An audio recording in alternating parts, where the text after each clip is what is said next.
Today, we're making a high-protein tuna casserole that's creamy, crunchy, and ridiculously satisfying. These are all the ingredients you'll need, so gather them up and I'll show you how simple this is. This recipe is one of my favorites for quick meal prep or an easy, healthy weeknight dinner. Mise En Place for this recipe, very easy, very simple, very quick. We take care of our celery, shallot, and garlic. We're gonna put them in two separate bowls. We're gonna put the celery and the shallots together, and then the garlic, we're gonna keep it separate.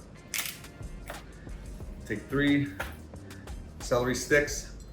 If they have some of these leaves at the end, I like to keep them for garnishes. If they don't look good, just cut them, get rid of them.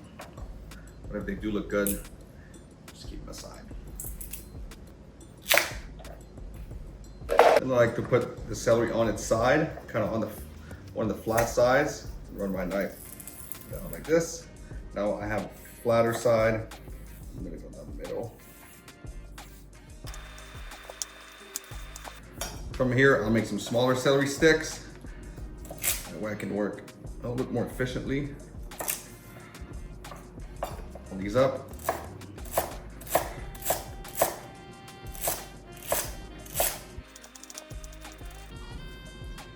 Celery is taken care of.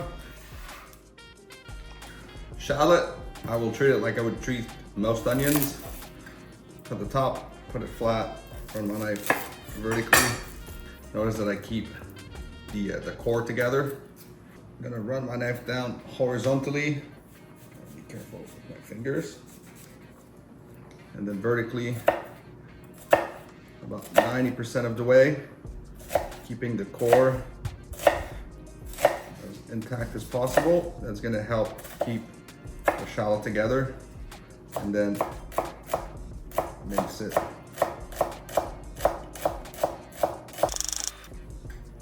just like that. You have minced shallot. Same bowl as the celery. When I do garlic, I like to crush them real quick with the side of my knife.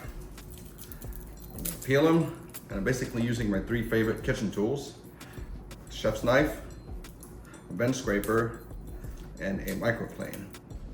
And then directly on my bench scraper, I'm gonna take my infamous microplane, and I'm gonna grate it just right on top of it.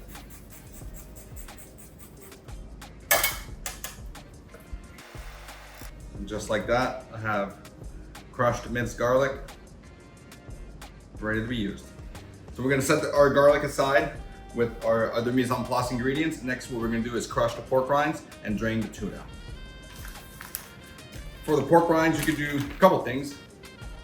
You can transfer them in a big resealable bag. If they're already in the bag, you can just maybe make a little hole at the top or side of the bag so that air can escape, and then use the same method here. I like to use rolling pin, and we're gonna make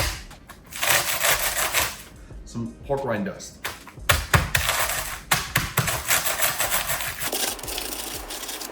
Pork rind dust. Next thing we're gonna do is open and drain our canned tuna. Very important for this recipe, if you wanna keep it low fat, high protein, low calorie, is to get tuna that's in water. If you get tuna that's in oil, you're basically defeating the purpose of what we're trying to achieve here. After letting the water come to a boil, don't forget to salt it generously and then add in your noodles. Just before you drain them, you'll want to save about ½ cup of the pasta water, which we'll be using later. Confirm with the instructions on the package, but the noodles should be ready in about 7 to 9 minutes. Next, we're going to make the sauce. Add 2 tablespoons of butter to a medium heat pan and let it melt down. Then, add in your diced shallot and celery and season it with a good pinch of salt and pepper.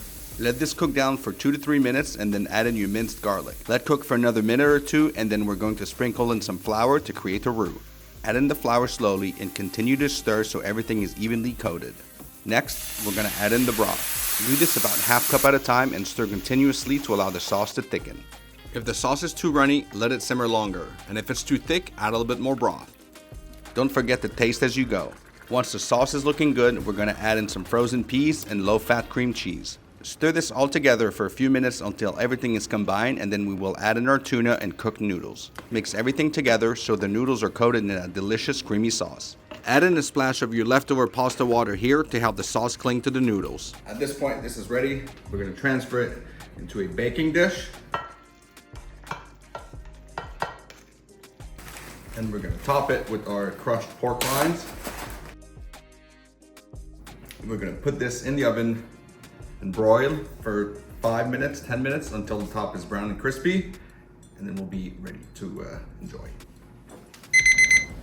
There you have it. Your tuna casserole is ready for the table, or you can portion it out in containers for the week for your meal prep. It's good to have the crunch from the pork rinds, the gooiness from the sauce, and you got a little bit of fishy flavor from the tuna, which I love. And then everybody loves a good pasta bowl. Bon appétit!